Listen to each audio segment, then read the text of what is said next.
हरियाणा मांगे हिसाब। 15 प्रश्न हमने बीजेपी सरकार के लिए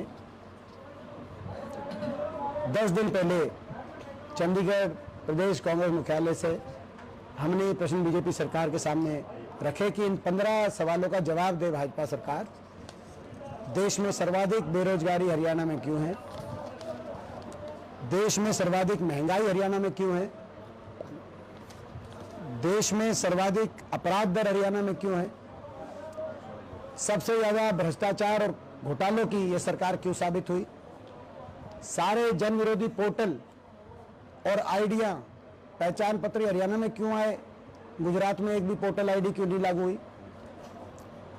अग्निवीर कौशल निगम के तहत पक्की नौकरी समाप्त होकर और कच्ची नौकरी की देश की राजधानी हरियाणा क्यों बना? सारी कच्ची नौकरी जिसमें बिना रिजर्वेशन बाबा साहब के संवैधानिक अधिकारों को हर वर्ग से छीनते हुए पक्की नौकरी का अधिकार और उस पक्की नौकरी में आरक्षण का अधिकार, इससे वंचित रखते हुए कच्ची नौकरी बिना रिजर्वेशन, बिना पेंशन, बिना मेरिट के हरियाणा को राजधानी बना दिया।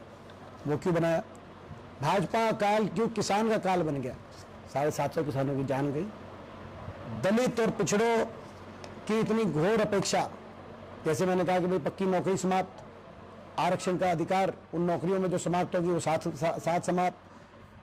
जो गरीब की सारी स्कीम चल रही थी, 100 गज के प्लॉट की स्कीम, वजीफे की स्कीम, वो स्कीम समाप्त हो गई। खेलों में नंबर 1 हरियाणा, आज नशे में नंबर 1 हरियाणा क्यों बन गया? ये सारे, और हर वर्ग को सड़क पे क्यों आना पड़ा?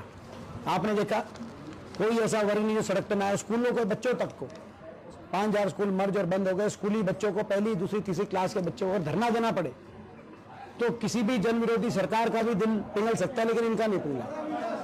बच्चों से लेकर और बेटियों तक जिनको जंतर मंतर पे धरना देना पड़ा, उनको घसीटवाना का काम सरकार ने किया। किसान से लेकर कर्मचारी तक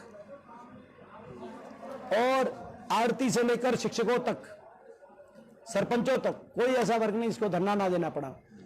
तो ये सरकार, और इस सरकार ने हरियाणा को विकास की पटरी से उतारने का काम क्यों किया? उदाहरण मैंने आपको बताया कि हमारे समय 81 किलोमीटर मेट्रो लाइन हरियाणा के 4 शहर को जोड़ती हुई निर्माण किया गया था, गुड़गांव, फरीदाबाद, बल्लभगढ़, भागलगढ़। इस सरकार में एक खंबा भी मेट्रो का आगे क्यों नहीं बढ़ा? एक खंबा, हम नहीं कहते 1 किलोमीटर, हम नहीं कहते 1 इंच, हम कहते एक खंबा। 10 साल में ये मेट्रो जो नोएडा से ग्रेटर नोएडा पहुंच गई, 10 साल में ये MRTS rapid metro, rapid rail transit system, जो गाजियाबाद से मेरठ पहुंच गया, जो अभी तक आज आ जाना चाहिए था, मानेसर होते हुए बावल आ जाना चाहिए था। IMT इसी रूपरेखा से IMT कांग्रेस की सरकार में हुड्डा साहब ने IMT यहां पर स्थापित कराने का काम किया था। ये मेट्रो का एक खंबा भी, ये एक उदाहरण है, विकास की पटरी से उतर गया हरियाणा।